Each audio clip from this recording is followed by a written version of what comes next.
Hey guys, I just wanted to put up a quick video of how I've been making my masks. I know there's probably 1,000 mask videos on here with everybody's different way of doing it.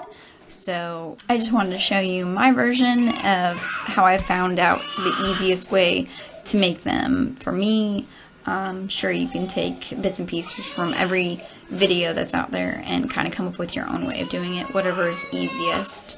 But I hope this helps, and hope everybody's staying safe out there. So let's get to it. So the fabric you want to use is 100% cotton. I double up my fabric and then cut it into 9 to 9.5 inch by 6 to 6.5 inch sheets.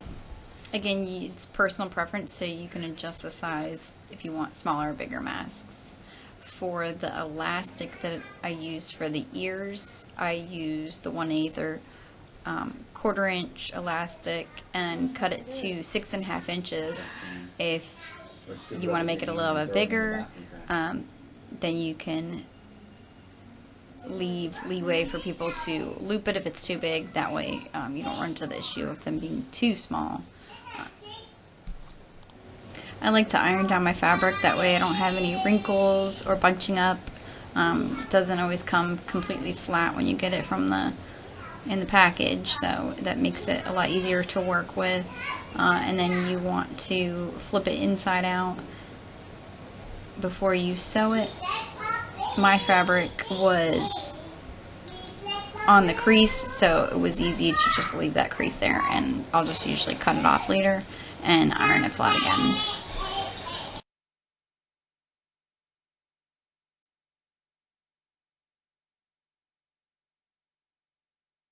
When I load the fabric into my sewing machine, I like to start with the long side and about halfway in the middle of the fabric.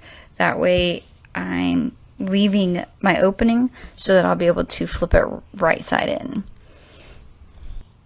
When I start, I'll do a forward stitch and then a back stitch just to make a seal so that it doesn't come frayed when I turn it inside out.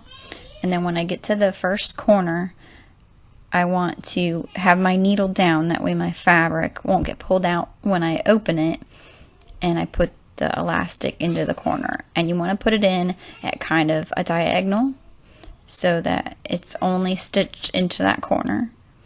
And then hold it down, put the foot back down, and start my stitch.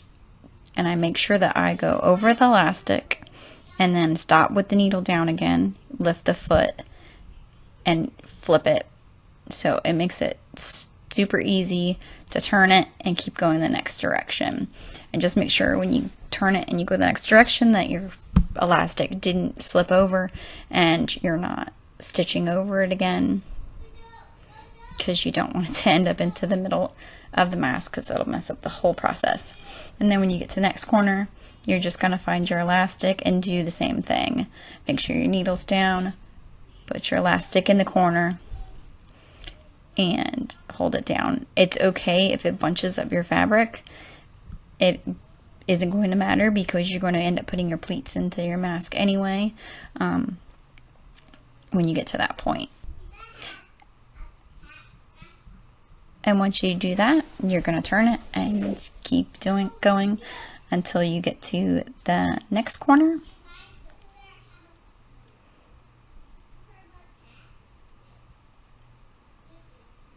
This side I didn't have open because it was the corner of the fabric, so I just cut it open so that it's easier to insert the elastic and continue the process around. So once you got all 4 corners of your elastic sewn in, and you're going to be doing this last part, you're only going to go about halfway, maybe 2 inches down, and I usually leave like a 1.5 to 2 inch opening for flipping my mask inside out. And again, I do a back stitch and then a forward back over it, just to make sure that I have that nice tight seal, that my stitches are not going to get pulled out. And then you are done sewing. I just cut the corner, and before I flip my mask inside out, I cut all 4 corners off of the extra fabric and the elastic that's sticking out. Make sure you don't cut your threads. You don't want any fraying. But this just makes it nicer when it's flipped back, that there's not a lot of bunching or, big clumps. After you've done that, you can find your opening and start flipping your mask right side in. Make sure that you've pulled your elastic all the way out and there's no bunching, and you'll have a nicely started mask. And then here, I just wanted to show you what stitch I use. I don't know a technical term for it. It's just the zigzag, the more tightly formed zigzag, and that seems to produce a very nice tight stitch that I haven't had any issues with coming undone or frayed, even with multiple washes and things like that. So once I got the elastic pulled out and everything's flat, I like to iron it down just to make it easier to work with, especially when I'm putting in the pleats. It just makes it so much nicer. So I'll take my fingers and kind of pinch the fabric to create my creases. So I'll do the first pinch and then fold it up and put in either a pin or a binder clip. Works really great if you don't want to stab yourself with the needles like I've done a million times making these, but you just have to remove them when you're doing your pleats, which is the only drawback because they do get in the way. So I make sure that my pleats kind of match up, so I have some nice even pleats, and that makes it really nice when you're sewing, and when it's all done it just looks, very professional and clean and well made, in my opinion. So once I've gotten the one side done, then it's easier to do the other side and kind of make it even.